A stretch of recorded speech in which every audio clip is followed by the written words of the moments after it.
We must be prepared to recognize who we have been, the stories we have carried, the essential sacredness that these hold, and how they create the trajectory toward an ascension of the self. Understanding that your worth in who you are as a human being is never in doubt. The state of ascension that we are able to achieve takes us to a place of illumination and invincibility. And the topic of today's show is all about the invincible mind. When you really know who you are, when you see the infinite potential in front of you, when you feel your worth, now you can harness the power of I am. The invincible mind is an incredibly sacred state of being, a place where intuition flourishes and life bends you to your will. In this state, you have realized your power as a creator and are open to the beauty of life and where it takes you in terms of your peak potential. Your dreams are now closer than you may have ever imagined, and a new you is now emerging. And according to my guest, Howard Falco, attaining the invincible mind is a process of implementing 8 states of consciousness into your daily life. The state of readiness, the state of self-awareness, the state of self-realization, the state of infinite potential, the state of intention, the state of humility, the state of persistence, and the state of faith.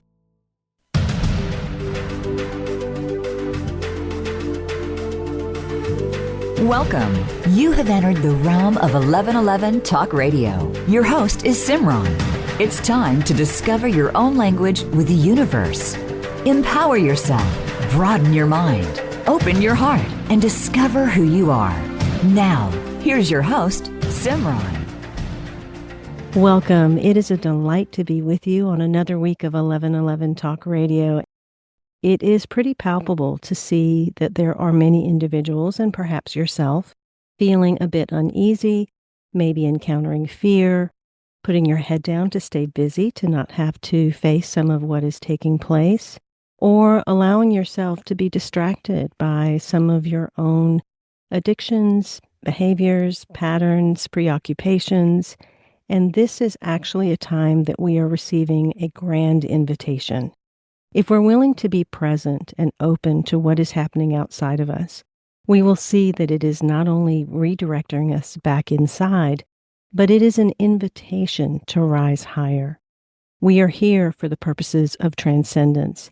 And although that may seem like transcendence of the world, what we're truly here to do is transcend ourselves. We are to become invincible. And Howard Falco, my guest, says that outer accomplishments without inner fulfillment or peace produce a hollow feeling. Many who run from an unsettled inner self keep chasing more material success or indulge in activities that produce a lot of adrenaline and short-term distraction. The ultimate goal of the invincible mindset is not to think you will manifest what you want. It is to know you will manifest it. This knowledge really can't be faked. It must be a knowing beyond all thinking. It must be a true state of being I am. Do you completely trust the process of life, no matter the circumstance or outcome? Do you hold the 8 states of conscious creation firmly within your being and your body to attain the invincible mind? That's what we're going to explore today. And I am uber excited about my guest today. It has been over a decade since he's been on, and he really does some incredible things when it comes to supporting individuals, empowering them, and bringing forth some ideas when it comes to mindset and consciousness that I think are so timely. Howard Falco is a modern-day spiritual teacher and mindset and mental strength coach. He has authored 3 books on mindfulness and the power of the mind. The first book was I Am, The Power of Discovering Who You Really Are, a very powerful and very beautiful book. His second book was titled Time in a Bottle, Mastering the Experience of Life. And this new book that we're talking about today is titled Invincible, The Mindset of Infinite Potential and the Secret to Inevitable Success, which is releasing very, very soon.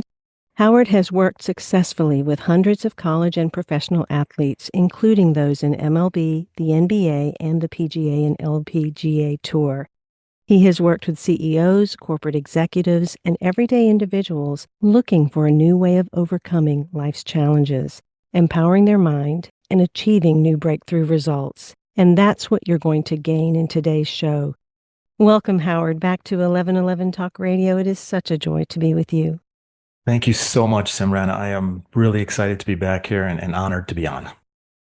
I want to start with I am. It is an integral part, foundational part, I think, of all three of your books and the philosophies that you teach and work with. And I think that there's a very unconscious I am statement constantly stated without us realizing it. It's stated in our words, it's stated in our thoughts, it's stated in our energy. But what we're putting behind the I am is something that we have to be really, really aware of, because that's what's creating what's around us. And when you talk about invincible, that I am is also one of those things that we have to level up, to rise to a higher octave of. Speak a little bit to that as a beginning foundation for where we're going.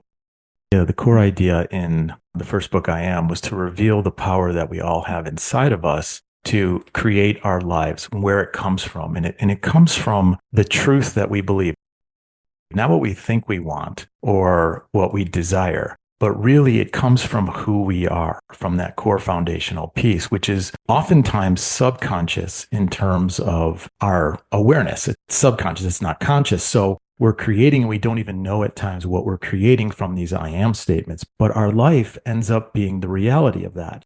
And so in I Am, I tried to help close the gap of awareness where people could see the difference between what their life was producing and what the truth was at the core. And they could close that gap so they could take more control over their identity and their narrative. And that, to me, is really the heart of what self-awareness is about, is really understanding where that narrative comes from. And that's what I term in the new book as next level mindfulness, where you really understand how you are thinking and feeling and what you are believing and how that's directly connected to your results. So in Invincible, what I did was I gave in part one, which is called self-awareness, the process of really gaining that understanding. And then when you get to part two, breakthrough, then you can harness that power of I am. But if you start with just I am statements without doing the work of self-understanding and changing the constitution of what you believe about who you are, that power doesn't have as much punch, so to speak. But when you really know who you are, when you see the infinite potential in front of you, when you feel your worth, now you can harness the power of I am. That's an important point to expand on, because I do believe we were at a time in the personal growth and spiritual growth industries where a lot of focus was put on positive affirmations or simply making the statements. And although that was beneficial at the time, times change, we change as beings, we rise into higher states by our mental, emotional, physical, energetic, spiritual selves. And so the shift has to be even higher now, because the outside has raised its level of constriction and challenge. We can't just state the affirmations, and there has to be a deeper level of self-awareness that takes place, as you say. You talk about 8 states of conscious creation, and before that state of self-awareness, you talk about a state of readiness. The state of readiness is probably the first and most important place, because you can ask and pray and desire all you want, but if you're not ready for how the universe is going to meet you, because the universe is here to meet you with awareness first and foremost, and it uses every tool in reality to bring you that awareness as it relates to what you say you want to create. So the minute that you say you want something, life begins to sort of does an inventory. Okay, what do you know about creating this? And if you haven't created this yet, what awareness is missing that will give you the state of being, that will create the actions that you're looking to put forth in the universe or in the world with the correct energy behind it? What awareness is missing that will give you that state of being that is needed to create it? So that state of readiness has to be there. A lot of people They wanted the easy affirmations, sort of to be able to say these I am statements and then feel like they could create it by stating that with energy. But if the foundational understanding and sense of self-appreciation, respect, worthiness, and love is not there, it can't manifest. It has to match with who you believe you are. And so that awareness helps shed light on the truth of who you are. But you have to be ready for that, because you're going to have to give up a lot of the old stories and the old patterns and go into some uncharted territory just for a little bit with some new feelings about yourself. This is all very much aligned with the new trilogy that I've released, in which I help to dissect the three aspects and show that shadow self and that ego self as one state of being that we lock in and focus on. And through your book, Invincible, you're coming at it from a different angle, where you're helping individuals to understand that this whole creative process is actually a demonstration of that self-fulfilling prophecy, where we allow the ego that we have, or the identity that we have, to continue to fulfill what it believes it is. You say anytime you are not at peace with who you believe you are, your ego will go to work to reconcile the imbalance of mind. You also help individuals to understand how this identity and this ego are actually working to bring us to these states of awareness. So the ego has a really important job in our life, and that is to help us validate our existence, protect our existence, defend our existence. So when who we are is not being fulfilled, the ego goes into red alert mode to make sure it can reconcile that imbalance and correct it and make us feel at peace again. So the ego is always working for us. That understanding of the ego, instead of resisting it or trying to destroy your ego, you become an observer to it. And as an observer of it, you can see, why is my ego acting like this? So let's say you go to a holiday dinner and somebody in your family triggers you, because no one knows how to trigger us better than our own family members. Instead of getting upset at why this emotion is swelling in you and why you're getting angry and upset, you observe it and you say, where is it coming from?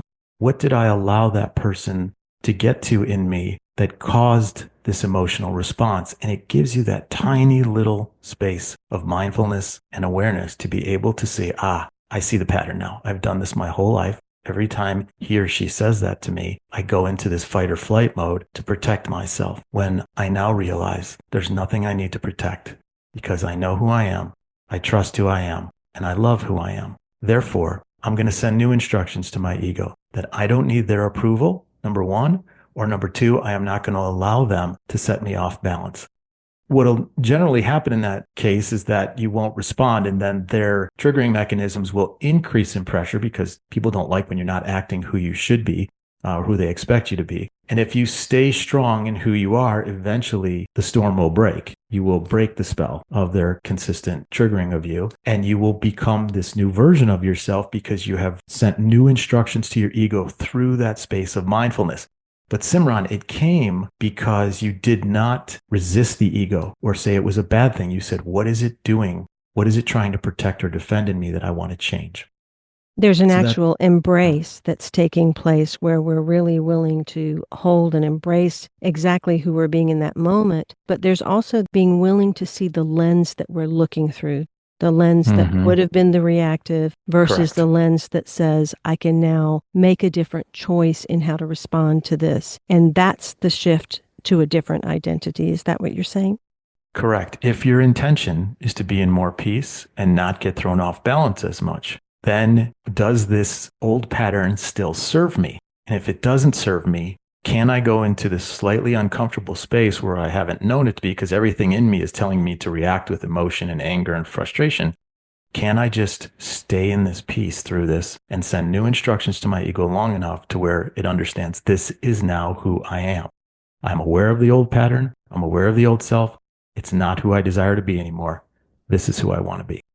And you also share in the book that memory is one way that we accomplish protection or guardedness, or even this prophetic way of recreating the circumstances or the relationships or the types of experiences that come back at us, so that we can prove to ourselves that what we believed was correct. But that's where the very kernel that needs to change sits. It's us wanting to prove to ourselves a belief.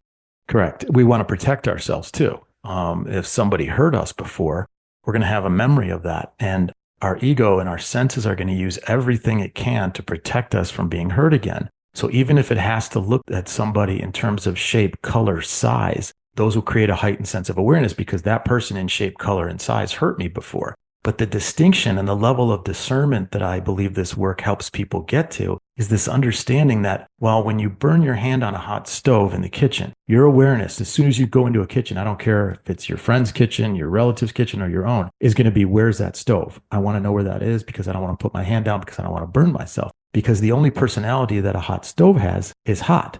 However, every human being is distinct and unique. For you to look at memory and patterns when it comes to individual only creates a self-fulfilling prophecy that won't give you an opportunity to connect with that individual in a way that might change things for you. You have to look at human beings that everyone has the opportunity to care for you and to love you. And this person might be that change. It doesn't have to be the hurt that it was in the last person just because they sound like that person, they look like that person, etc. And that's an important distinction when it comes to memory when we're looking for change in our lives. In your book, Invincible, The Mindset of Infinite Potential and the Secret to Inevitable Success, you say that there are two truths that immediately dissolve any future negative projections. One is that every moment of life is distinct and unique. And the second one is that in each moment, there are infinite possibilities available to us for creation. Then it means that our true DNA is actually creative capacity. And it is the ability to create anything that we want. Talk a little bit about the different ways that we become who we are as identity that we then have to outgrow. Our identity sets what we believe to be true about ourselves in motion and creates all the inertia. And the identity is comprised of three components. Our nurturing, how we were reared since we were born, whether we were loved and secured, whether we felt safe, whether we were changed, whether we were fed properly, and how long we had to cry. Like that sets a certain sense of security in us. Then there's our personal experiences that when we go out and we form an ego and an identity of who we are, we have experiences that sort of consecrate those beliefs that we've had since we were born and we started to be aware of ourselves about who we are. And then the third thing, and probably the sneakiest part of our identity that shapes what we believe is true for ourselves, is our genetics. It's not just eye color and hair color and skin color that we get. We get certain tendencies, certain beliefs, certain fears that shape who we are and what we're willing to do. Here's the exciting part. At any single moment, that identity is changeable because who we are is truly unlimited. Once we're able to see the limiting beliefs that we've had on an unlimited, infinite universe, we begin to expand how we feel, A, about who we are, and B, about what we can do and create in the world. And everybody has different layers as it comes to our identity, but each person has the opportunity to reset that identity, to expand it, to shift it, to change it. And the minute that we change the belief in who we are and what we're worth, we automatically begin to send out a new energy to the universe, create new actions, new thoughts, an entire new frequency is coming out of us. And then here's the great and probably the biggest secret part of it all is that life knows what frequency we're sending out because it's been sending back to us a matching frequency in terms of creation. The minute you change who you are, the universe begins to send you new experiences, new people, new opportunities, and things begin to change. And it can happen fast or it can happen gradually over time. That's the exciting part about identity, is that it's changeable. And it really equates also to confidence, because the level of our confidence and belief in self then amplifies what we have the ability to create and attract. How come we can't just pretend to be confident? What is it that has to really be embodied within to activate a higher level of creation? So this gets back to the truth of infinite possibility. If anything is possible in this universe, then what is it that limits us from the belief in that possibility? And that's why you can't fool the universe. You cannot fake your belief and your confidence. I've never really liked the statement, fake it till you make it, because there's no authentic, true spiritual grounding in that. It has to come from an understanding. And I'll give you one of the biggest statements I make in the book that I offer the reader to reflect on. It's one of the most powerful questions you can ask yourself as a human being when it comes to what you desire. Why not me? Mm. Why not me? Whatever surfaces in your mind that tells you why you can't is a lie. And that's the starting point for you to start to question, challenge, and replace. That's why confidence can't be faked. It has to come from a true understanding when you finally realize, wow, why not me? I'm as worthy as any other human being. I exist here. I don't care what my past has been. It doesn't mean anything. All that matters is who I decide to be now and what I'm willing to do to put the conditions together to demonstrate my intention and give what I want to create more of an opportunity and a higher probability of manifesting. Howard Falco says in his new book, Invincible, when it comes to elevating your mind to a powerful creator of your intentions, you cannot be driven by need. You cannot be in a state of fear. You must trust who you are, no matter the circumstances, to keep the probability of success in your favor. You cannot run from who you are. Who you are is defined by what you believe about yourself. But you can change what you believe and hence change who you are. So take a breath and ask yourself this very powerful question. Who do I choose to be now? Drawing on years of success coaching star athletes and many others looking to achieve desired change, peak performance expert Howard Falco shares his direct step-by-step formula for next-level mindfulness and success. Tap into your infinite potential and develop a powerful and invulnerable state of mind. Find out more information about his private coaching, howardfalco.com. And this new book that we're talking about today is titled Invincible, The Mindset of Infinite Potential and the Secret to Inevitable Success, which is releasing very, very soon. We'll be right back after these messages.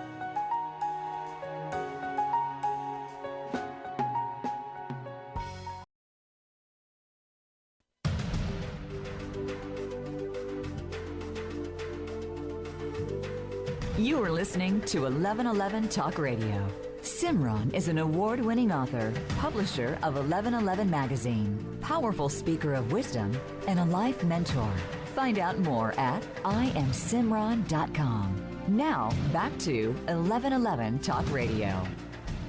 Before we get back to Howard Falco and his wonderful book that is titled Invincible, The Mindset of Infinite Potential and the Secrets to Inevitable Success, I want to mention that you can follow me on Substack, publication there, which is Beyond the Illusion. I share a lot of my own musings and meditations and would love to stay connected there. And also my second new podcast called You Are the Journey. The inability to self-reflect and admit when you're incorrect is the path to suffering. The happiest people in the world are the most positive, optimistic, humble, self-reflecting, and self-aware. They have the ability to open up and embrace truth and flow with change. This is from Howard Falco's book, Invincible, The Mindset of Infinite Potential and the Secret to Inevitable Success. You can find out more at howardfalco.com. His other websites are totalmindsports.com and also his foundation, 8wisdom.org. Be sure to check out all that he is doing. Trust is one of those places that people can tend to struggle with. They want to trust the universe. They want to trust themselves. They want to trust the world. But there can be a very deep layer of mistrust because things haven't happened the way that they wanted them to happen. One of the statements I've said since my first book, Conversations with the Universe, is you are not on a journey, you are the journey. You are experiencing itself. Talk about how to build that trust. Well, nothing happens without faith. Nothing. And that's a faith in who you are and the possibilities of life. So if there's fear or need, let's say there's need comes from fear when you peel back the layers. Because if I don't have this, I won't survive. If it's coming from a state of fear, then fear is the dominant belief if it's producing energy in your body and your mind. So if fear is the dominant belief that this won't happen or I can't do this or I won't do this, then that has to be the direction the universe takes in matching you back with an experience. With faith that you know that you're going to be okay no matter what, and you have faith in the process of creating this from the most optimistic state of mind, the entire frequency of energy is different. The entire output of your mind is different. And the universe can then look to match that with the conditions that increase the probabilities of what you want occurring. In dealing with athletes, this is really big because they've had experience where they didn't succeed. But what they need to do and what makes great athletes great is they have no memory of that. They only have the optimistic attitude, incredible optimism about what can be created. And they go forth with that mindset. And that's often why they accomplish what they accomplish, because they have this mindset that says, I can, not that I can't. And so that's why it's really important in the process of mindfulness and self-awareness to see where your mindset is, what energy is being generated out of your mindset, and what thoughts are sponsoring that energy. Because then you can begin to challenge those and change them if they do not serve you. And I can assure everyone listening that fear, negativity, and need do not serve creation. They only serve destruction or time. You have quite a few scenarios that you present in the book. Is it really necessary to go and find the nurture, the nature, the genetics as to where something came from and then move from there? For athletes, they have a desire. They want results. So as soon as we're able to see what their mindset is in terms of results, we can find, or they can find, where any sense of limitation has been that might have kept them from those results. And so sometimes they have to go back and have to realize, wow, my father told me I would never amount to anything. And even though I've wanted all this, that's been in the back of my mind. And we have to say, hey, does that really impact what you're capable of and who you are? And do you have to believe that? And was that ever even true? Because the truth has only been the infinite possibility and potential for you. That's the only thing that's ever really been true. Once they get that realization that that one thing from their childhood is what's kept them only at X level instead of X plus level, and they realize, wow, that was never true, and I got this far under that understanding, how far can I go now? Or someone in a relationship, had a bad relationship where a boyfriend or girlfriend said, you'll never find anybody. And they believed that. And because of that, they've been in a cycle where they haven't found the true love that they want. And finally, they reflect on where their thoughts and limitations have come from to realize, wow, that has never been true. I may have lived out of it for 10 years, but not anymore. I now know what my worth is, and I'm willing to go out there with a new energy. It's important, whether it's with athletes or individuals, that everyone has a sense of mindfulness in what they believe is possible for them as it relates to what they're trying to create, and keep removing any of the limitation that creates time and suffering. And that's why you go more and more into faith and trust and no expectation, but simple creative intention. Let the universe do the rest. And it will. It's been doing it infinitely. I want to continue the conversation around the ego, and you speak about it in terms of being active versus passive. What purpose does that serve for us in our own self-awareness and growth? So again, the ego is designed to validate our existence. So when you're in passive ego mode, it's doing its regular tasks every day, getting up, showering, going to the grocery store, going to work, interacting with people in pleasantries on a regular basis. The active ego is when that ego or that identity is challenged, when the mind is not believing that it's being validated in existence or there's a threat to its existence. That's when it feels it has to go into active mode and flare up and start to pronounce great things or start to counterbalance what the mind is saying, that you are not that, you are not that, you are less than that. And so the ego's in this sort of high alert mode where it's saying, yes, I am. Look at the cars I have. Look at the buildings I have. Look at what I do. Look at how great I am. That's more of the active ego that sort of takes a lot of energy out of the room. The reason it's important to understand the distinction is because for the reader, when your mind goes into active mode, that's when you have the opportunity to find something in your belief system that is out of harmony with reality.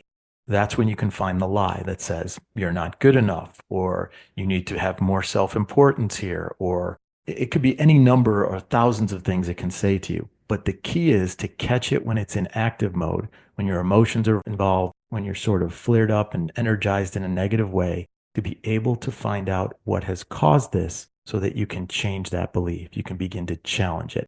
That's why it's so important to understand that distinction.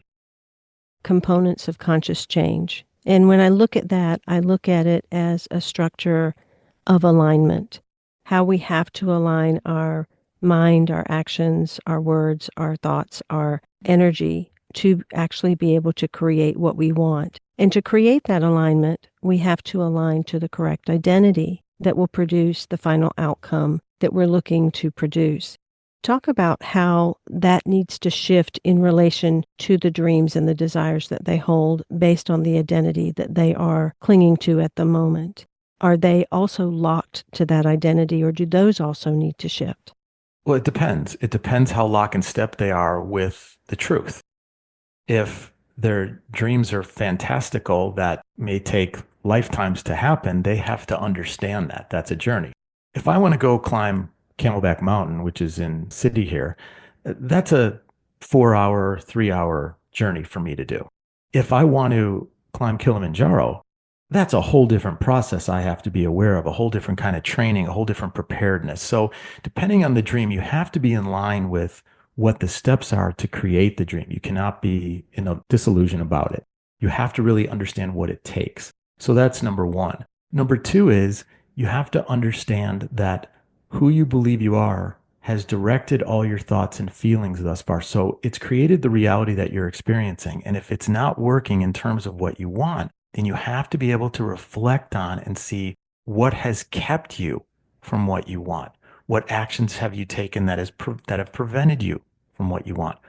What actions have you not taken that you are required to take to increase the probabilities that something will occur? So with athletes, it's very easy. The results show them where they're at, and they know where they need to get a skill better, learn something technical that can help them be better in certain situations. And they also have to do the mind work that shows where their belief system lacked sort of that dominance that will own that moment. And that stems from a belief in themselves. And that's where the onion gets peeled back on self-respect, self-honor, self-love. It's just a part of the mindful and self-awareness process. So everybody has to go through that process to ultimately get to what they want.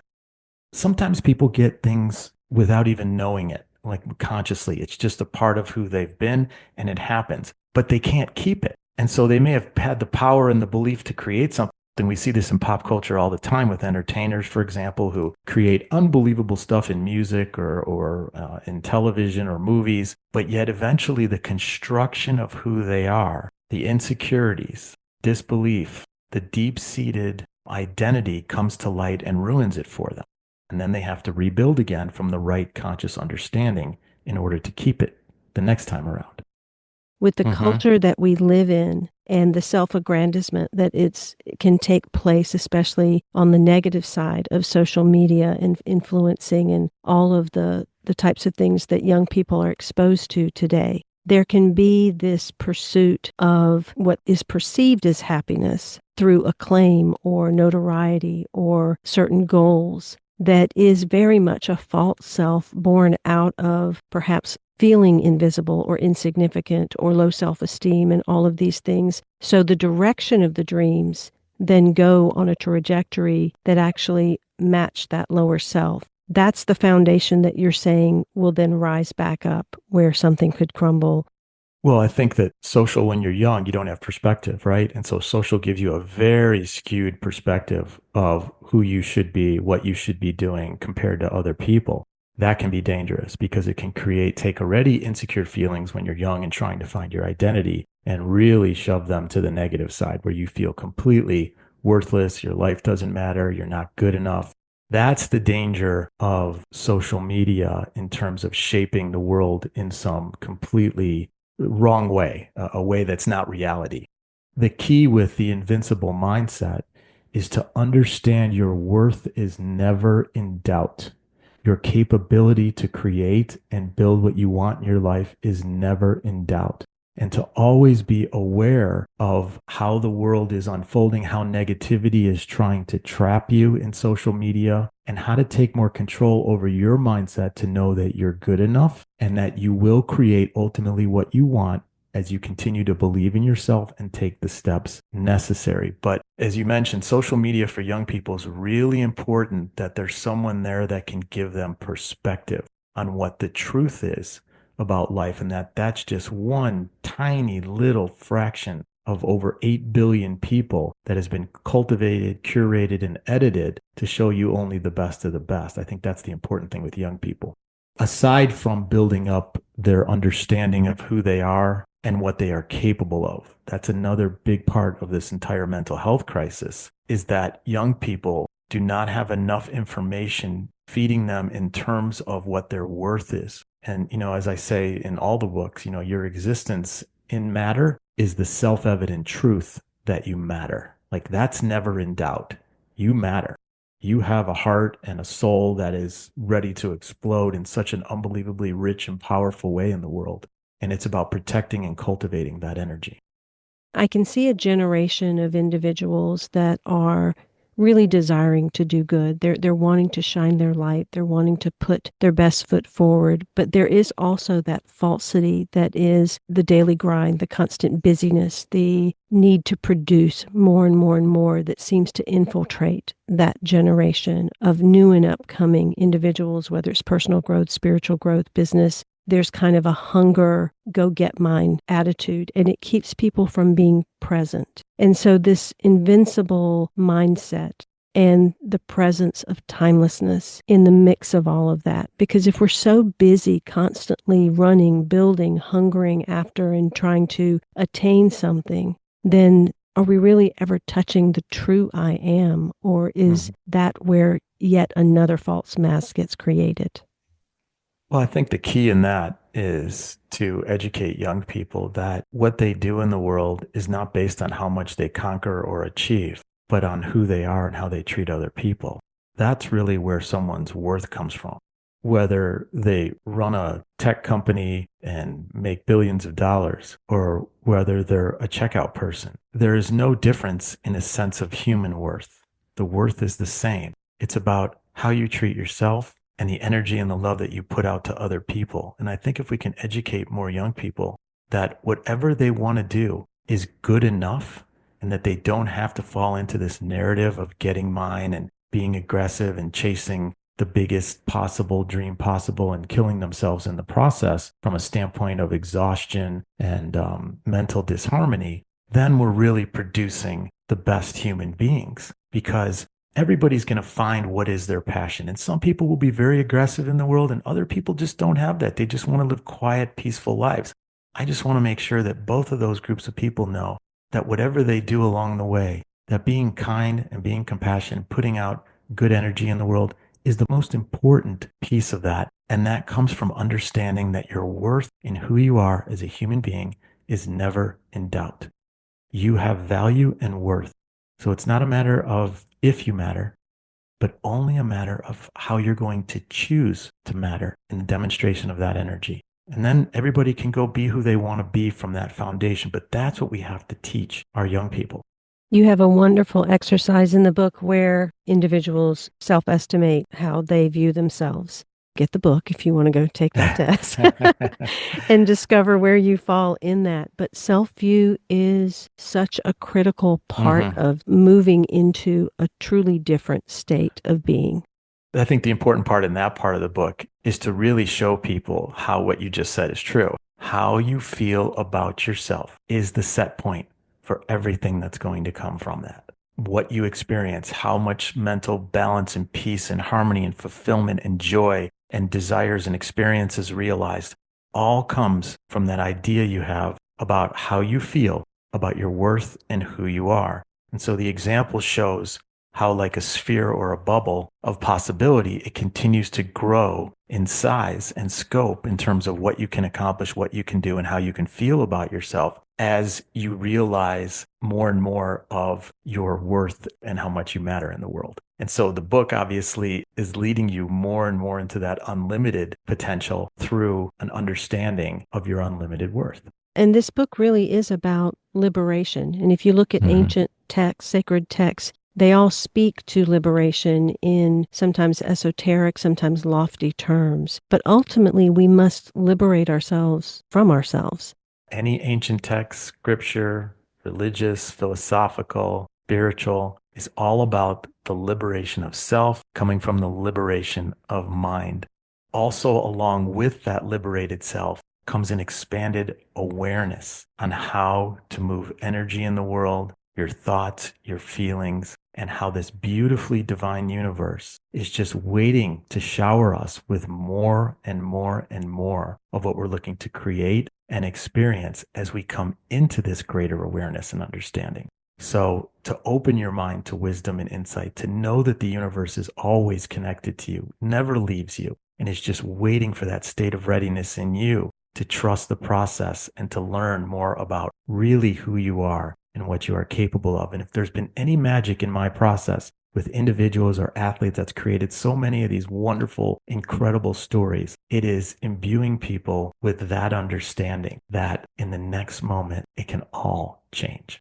You also have within the book a powerful section on self-limiting concepts like regret, guilt, and shame. And so often these plague individuals in ways that can be life-altering and life-lasting. And there's a powerful story in there where you're speaking with a gentleman who has held a lot of shame and regret around having an affair.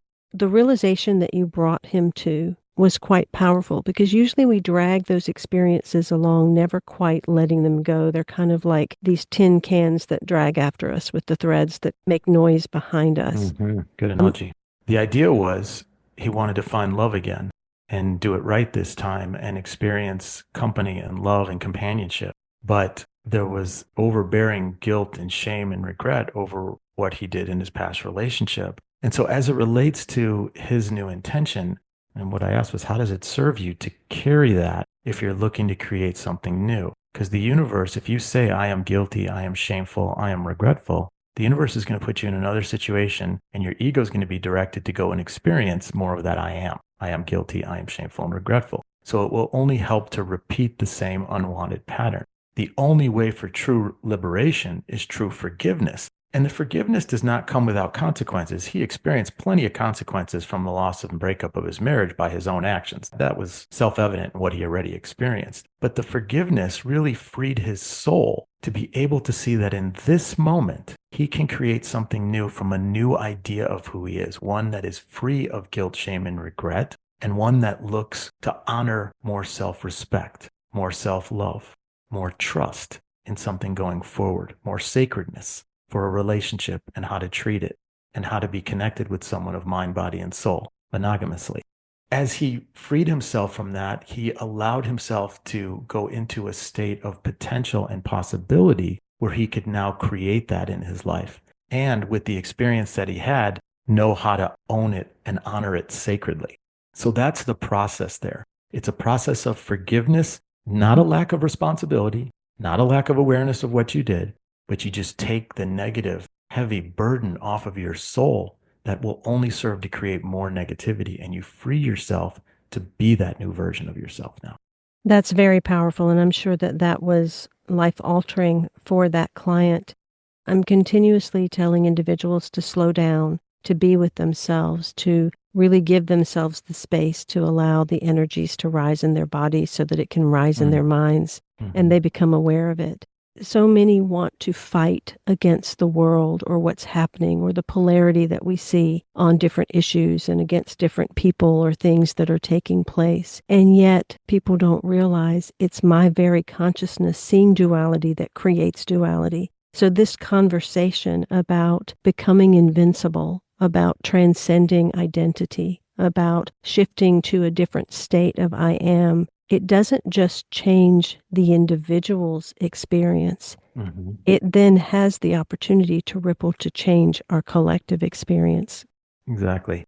There's a lot of things in the world that are challenging people right now. And the trap is to get caught in the mental resistance of what is, because that creates anger, that creates anxiety, that creates worry. And it's a non-creative state. So what you want to have happen in the world, you can't move your energy towards shifting the probabilities of that occurring. You're stuck in the anger and the resentment and the hate, which initially, based on certain things that we've experienced, is understandable because it runs completely counter to so many millions of people's value systems. But if we're talking about Simran, the most powerful and elevated state of the master or the Zen state, is to really, as soon as you can, come to a place of acceptance with what is. Now, that does not mean condoning it. I want to be very clear about that. You do not condone it, but you are no longer resisting the truth of what is. Once you're in that state, there's no disharmony. When there's no disharmony, there's clarity, and there's clarity of intent and clarity of who you want to be in relationship to that, and the energy and what you want to do to go out in the world and begin to make a difference in that. But you cannot do it from a state of disharmony or resistance. These are big challenges, but we can all come to a state of acceptance that it is, whether we like it or not. And then now, what can I do? Where do I want to go with it?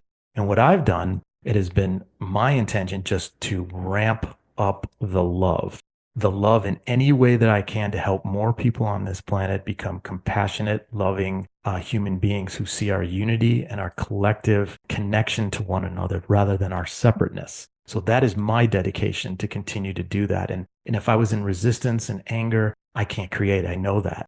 And it can be very easy, to slip into that, because it's such a slippery slope and it's such a trap and a web that tries to catch us. Think of Star Wars and Yoda saying, anger leads to hate. Hate is not the way of the Jedi. The way of the Jedi is to rise above that so that you can stay clear on what your mission is to overcome. Well, thank you for being the example and the guide. And it's another illustration that to be invincible has nothing to do with winning the fight. It is the transcendence of having the need to fight. From Howard Falco's book, Invincible, The Mindset of Infinite Potential and the Secret to Inevitable Success, the invincible mind is an incredibly sacred state of being. In this state, you have realized your power as a creator and are open to the beauty of life and where it takes you in terms of your peak potential. A new you is now emerging. I am grateful for this sacred eternal moment. I am a perfect creation, born of a perfect universe. I am exactly where I'm supposed to be at this moment on my creative journey. I am aware of the infinite possibilities that are always available to me. I am aware of how I co-create with life. Again, this is from Howard Falco's new book, Invincible, The Mindset of Infinite Potential and the Secret to Inevitable Success.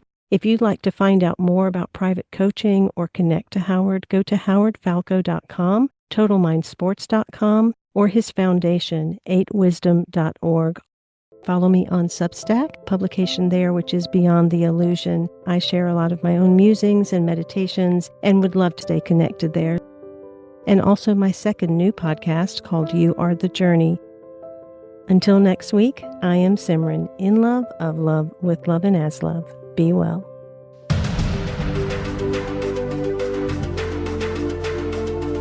Thank you for opening your mind to a new reality, your heart to greater compassion, and your experience of aliveness with 1111 Talk Radio. Join host Simran next Tuesday at 8 a.m. Pacific, 11 a.m. Eastern Time to step through the gateway of conscious living. You are not on the journey. You are the journey.